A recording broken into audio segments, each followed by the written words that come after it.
Hello welcome back.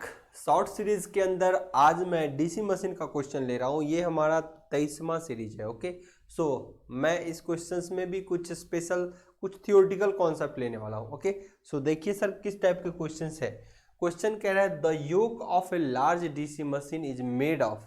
Okay जो DC machine का जो योक होता है वो किसका बना होता है। अगर योक की बात करें तो डीसी मशीन का योक ये वाला पार्ट है।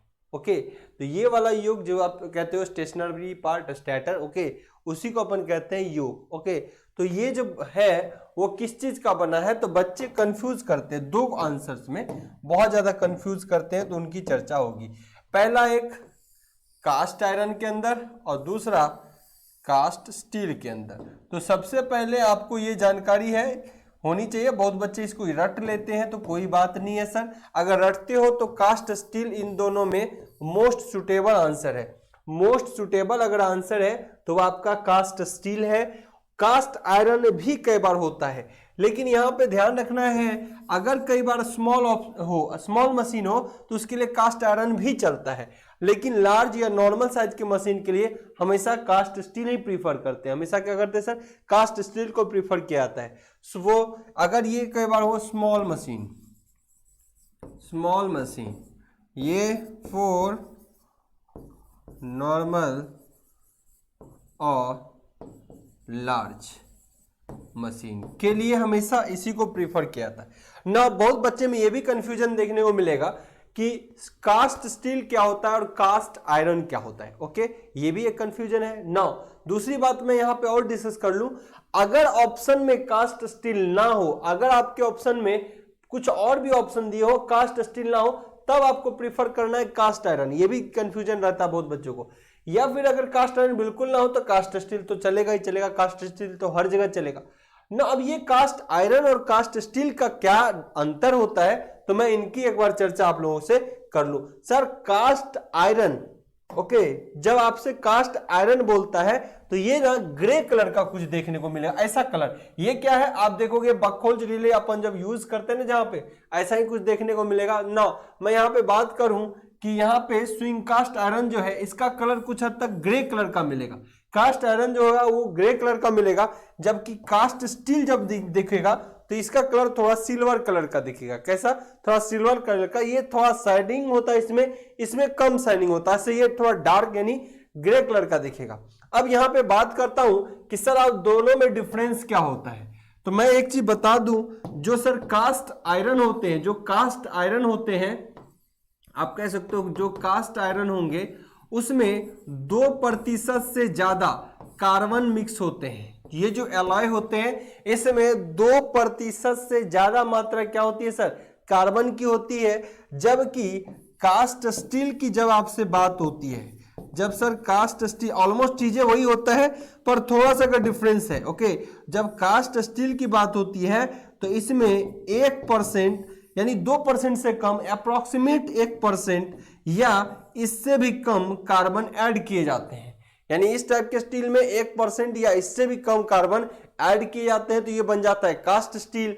और जब किसी स्टील के अंदर यानी आयरन के अंदर अगर आप 2% से ज्यादा कार्बन ऐड करते हो तो ये होता है आपका क्या, कास्ट आयरन। क्या होता है सर, कास्ट आयरन। अब मैं यहां पे चर्चा करूं कि ये जो आउटर पार्ट है यही आपका क्या, योक है। यही क्या है सर, योक, यानी आप क्या कह सकते हो मशीन का स्टेटर।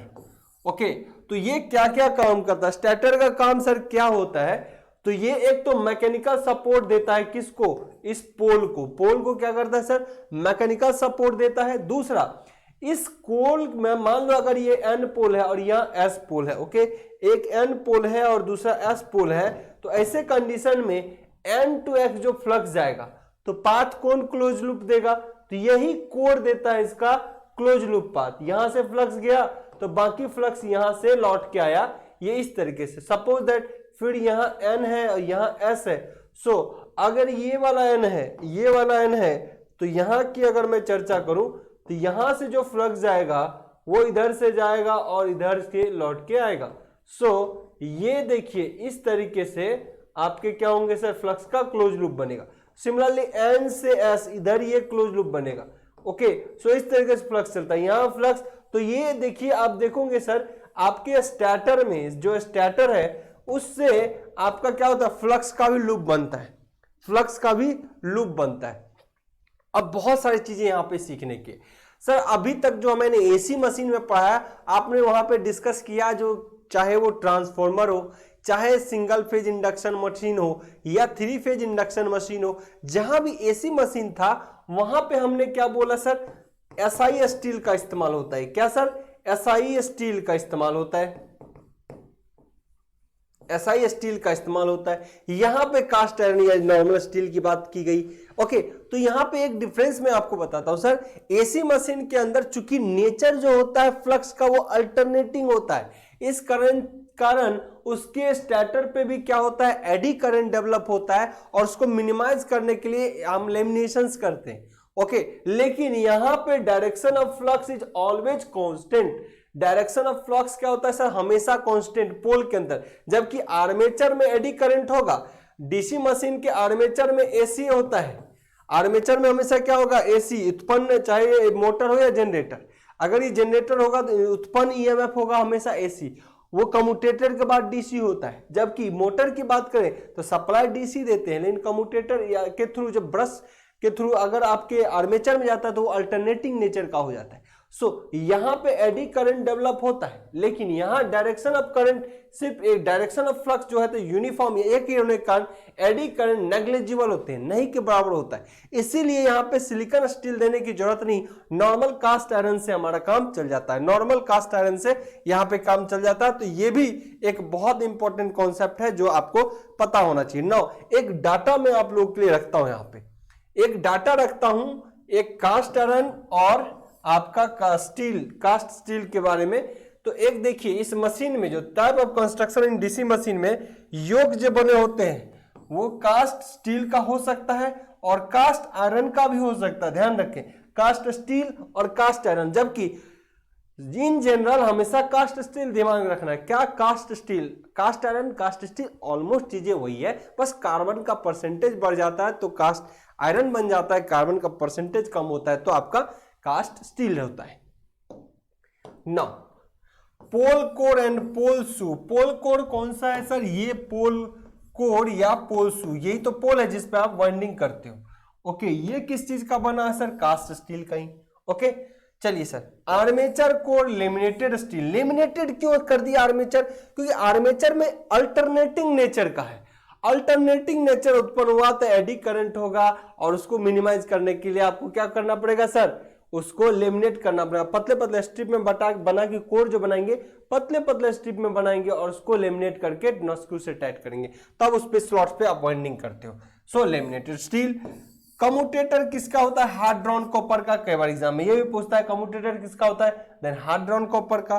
ब्रश स्मॉल मशीन में कार्बन का तो हर जगह प्रीफर किया जाता है, ध्यान रखना, ब्रश कार्बन या ग्रेफाइट का हर जगह प्रीफर किया जाता है, लेकिन बहुत स्मॉल मशीन में कॉपर के ब्रश भी प्रीफर किए जा सकते हैं, क्योंकि उसमें उतना कॉपर के कारण फ्रिक्शंस नहीं होते। छोटे साइज के मशीन में वोल्टेज लेवल बहुत कम हो जाता है, दैट्स व्हाई ब्रश में, स्मॉल मशीन में कॉपर कार्बन दोनों चल सकते हैं। ऐसा नहीं कि कार्बन कॉपर नहीं चलेगा, कई बार आपके यूज किए जाते हैं, तो कई बार छोटे मशीन के लिए ऑप्शन में भी एग्जाम में पूछ दिया जाता है, तो कॉपर दिमाग में रखेंगे, यूज किए जा सकते हैं बहुत स्मॉल में, बड़े मशीन में नहीं, क्योंकि इसमें स्पार्किंग फ्रिक्शन इतने हाई हो जाएंगे कि आपके मशीन डैमेज हो जाएंगे, डिस्ट्रॉय होंगे, स्पार्किंग हाई हो जाएगी, साउंड बहुत ज्यादा प्रोड्यूस होगा, कोई कॉपर में जो होता है लुब्रिकेंट्स प्रोड्यूस नहीं होते, सो फ्रिक्शंस बहुत ज्यादा होंगे। ओके, ब्रशेस का उपयोग अगर बात करें लार्ज और नॉर्मल मशीन के लिए, इलेक्ट्रोग्रेफाइड और कार्बन का भी इस्तेमाल करते हैं। ओके, इलेक्ट्रोग्रेफाइड और कार्बन, ये ध्यान रखें, इलेक्ट्रोग्रेफाइड और कार्बन। कार्बन इन जनरल तो हर जगह यूज करते हैं, बड़े मशीन के लिए इलेक्ट्रोग्रेफाइड, बड़े मशीन के लिए इलेक्ट्रोग्रेफाइड, ऑप्शन मिले कार्बन को भी प्रीफर करो। ओके, लेकिन स्मॉल मशीन के लिए कार्बन तो चलेगा, कॉपर भी यूज किए जाते हैं। बड़े मशीन में इलेक्ट्रोग्रेफाइड, कार्बन तो इन जनरल यूज होते ही हैं। सो आई होप ये डाटा आपको पता होना चाहिए किस तरीके से कार्बन का इस्तेमाल होता है, और कार्बन के ज्यादा और कम इस्तेमाल के कारण ही कोई बन जाते हैं कास्ट आयरन और कोई बन जाते हैं कास्ट स्टील। ओके, तो ये जानकारी आपको बढ़िया लगा होगा, क्वेश्चंस तो एक ही था। पर मेरी कोशिश होती है कि उससे ज़्यादा से ज़्यादा चीज़ों को सीखें और इस तरीके से बेहतर क्वेश्चंस को और मैं लगातार लाने की कोशिश करूंगा। इस सीरीज में लगातार हमारे मशीन के क्वेश्चन चल रहे हैं, 50 क्वेश्चंस तक आप ये लगा लो सिर्फ मशीन के क्वेश्चंस मिलेंगे। Best of luck.